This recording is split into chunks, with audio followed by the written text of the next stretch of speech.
Affirmative prayer is a form of prayer or a metaphysical technique that is focused on a positive outcome rather than a negative situation. For example, a person who is experiencing some form of illness would focus the prayer on the desired state of perfect health and affirm this desired intention as if already happened, rather than identifying the illness and then asking God for help to eliminate it. New Thought spirituality originated during the 1880s and has emphasized affirmative prayer as an essential part of its philosophy. Practitioners among the various New Thought denominations, religious science, divine science and unity may also refer to this form of prayer by such names as scientific prayer, spiritual mind treatment, or, simply, treatment.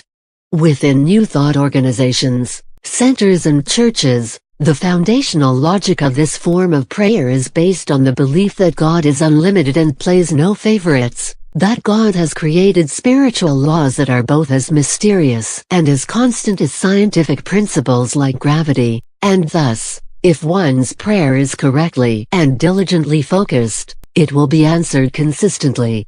Affirmative prayer is called spiritual mind treatment by practitioners of religious science.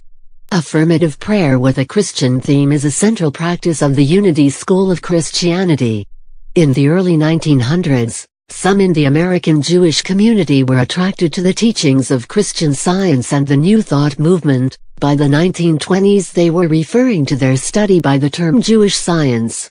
A major figure in this movement was Morris Lichtenstein, who together with his wife Tehillah Lichtenstein, published the Jewish Science Interpreter, a periodical featuring much of his own writing. Lichtenstein found affirmative prayer to be particularly useful because he believed that it provided the personal benefits of prayer without requiring the belief in the supernatural God who could suspend the laws of nature. Lichtenstein considered that affirmative prayer is a method that can access inner power that could be considered divine, but not supernatural. He taught that the origins of affirmative prayer can be found in the Old Testament book of Psalms, and that affirmations, or affirmative prayer is best offered in silence. The well-known theosophist, spiritualist, and New Thought poet Ella Wheeler Wilcox popularized the power of affirmative prayer.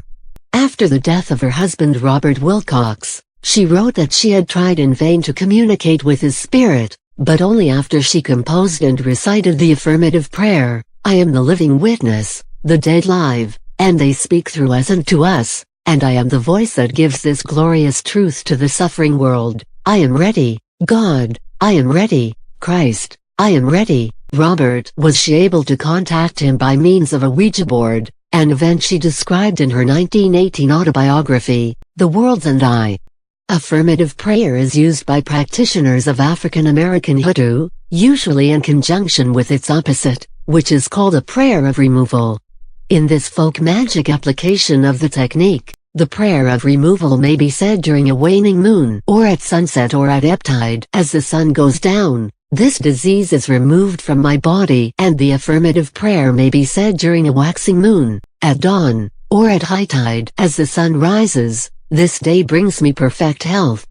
The explanation for this application of affirmative prayer is that God has ordained laws of natural inflow and outflow, and that by linking one's prayer to a natural condition that prevails at the time, the prayer is given the added power of God's planned natural event. William James described affirmative prayer as an element of the American metaphysical healing movement that he called the mind cure. He described it as America's only decidedly original contribution to the systemic philosophy of life.